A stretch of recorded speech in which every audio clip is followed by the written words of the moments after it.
Got it. We're going to go behind the headlines now and take a look at this bill that just got out of the Maine House. It's listed by the 10th Amendment Senator as it's nullifying unconstitutional federal ban on hemp farming and production. This was LD 525, an industrial hemp bill, which allows hemp cultivation in the state of Maine. And that has already been the case. But what the law had in previously was a requirement that you get a federal permit from the USDEA. And of course, the USDEA is not giving out any federal permits. The bill actually is just an amendment to the previous law and just removes that federal permission.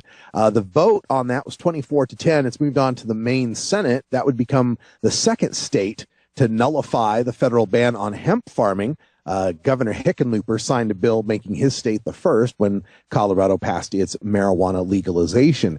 And this has just become such a critical need in our society to get beyond this idiotic ban on hemp, regardless of what you might think about marijuana, cannabis, medical use, spiritual use, whatever.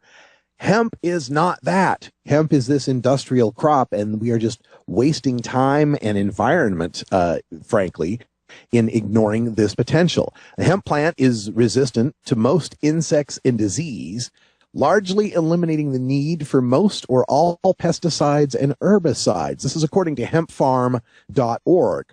Now, when you start to learn how the world works and understand that fact, science, reason, and logic have very little to do with politics, and you can read behind the lines, sometimes the words that we use to show how hemp is a good thing to people who are in power makes it sound like a bad thing.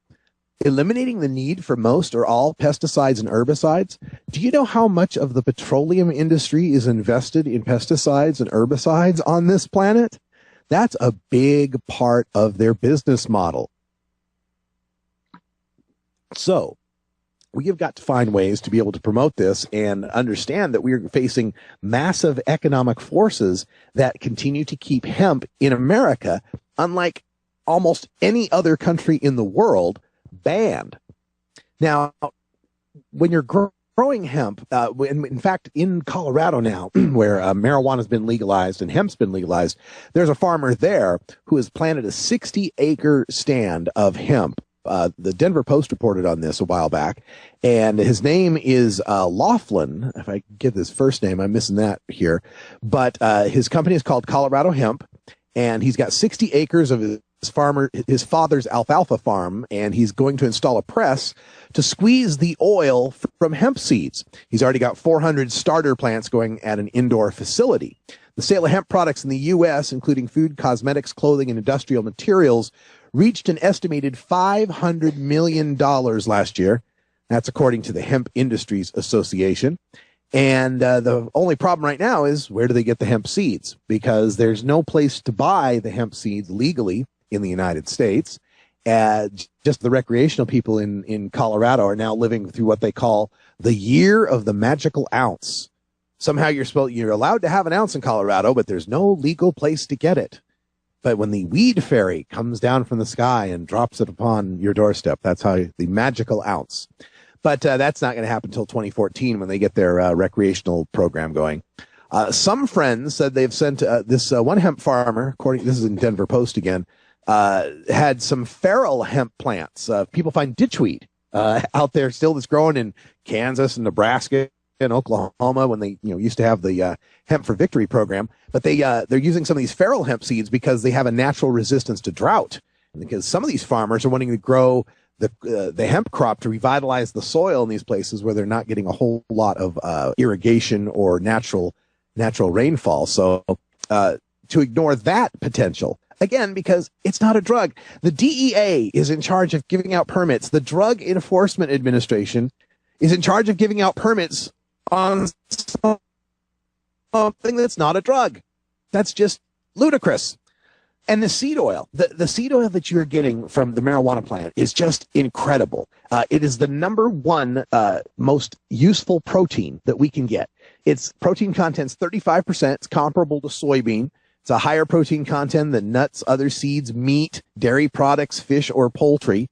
Contains all the essential amino acids in a more nutritionally significant amount and a ratio closer to complete sources of protein than all other seeds, except soy. Soy is still pretty good too. But hemp plants contain between 25-35% oil by weight. They have the essential balance of the omega-3, 6, and 9 for your health. 35% dietary fiber, high in vitamin E, vitamin C, chlorophyll, antioxidants. To ignore that potential, and that's just on the food side. The other side of this is as a fuel oil. As a fuel oil, the exhausts, the carbon monoxide, the smog that's coming out of the tailpipe from biodiesel is 47% lower than the carbon monoxide from regular diesel, petroleum diesel.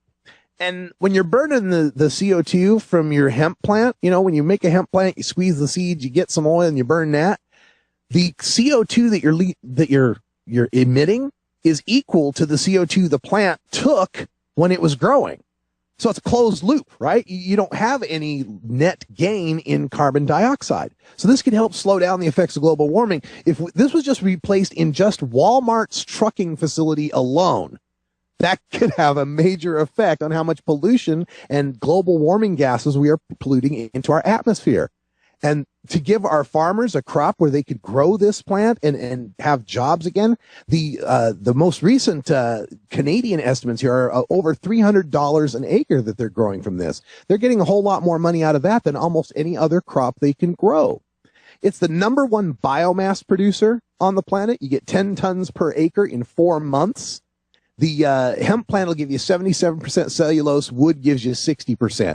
And when you make paper out of hemp, it can be recycled 10 times. You can take a typical, regular wood paper, you recycle it twice. After that, you have to add more tree to be able to recycle that. It won't go more than twice without breaking down. Hemp can be recycled 10 times when you make paper out of it. You can get what you can get out of 4 acres of trees is what 1 acre of hemp can replace, and you can replant that acre of hemp over and over again within 1 year, whereas it takes 10, 20 years to grow a stand of trees for paper. And cotton. Oh, let's not talk about hemp without talking about cotton. Cotton crops occupy 1% of the farmland in the United States. 1%, but they use 50% of all pesticides in the United States. And we're, of course, growing that cotton for our clothing, for the textiles that we're using out of. 1 acre of hemp will produce as much textile as 2 to 3 acres of cotton. It's 4 times warmer, 4 times more water absorbent, and has 3 times the strength of cotton. It also wicks away sweat better than cotton will do.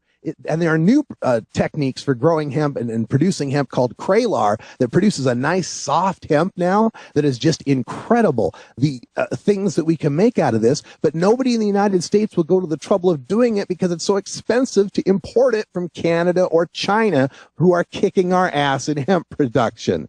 Because our cops, for some reason, can't tell the difference between a long, tall, 18-foot reedy hemp plant and a short, bushy, 12-foot tall, bud-laden marijuana plant, unlike cops in every other country in the world.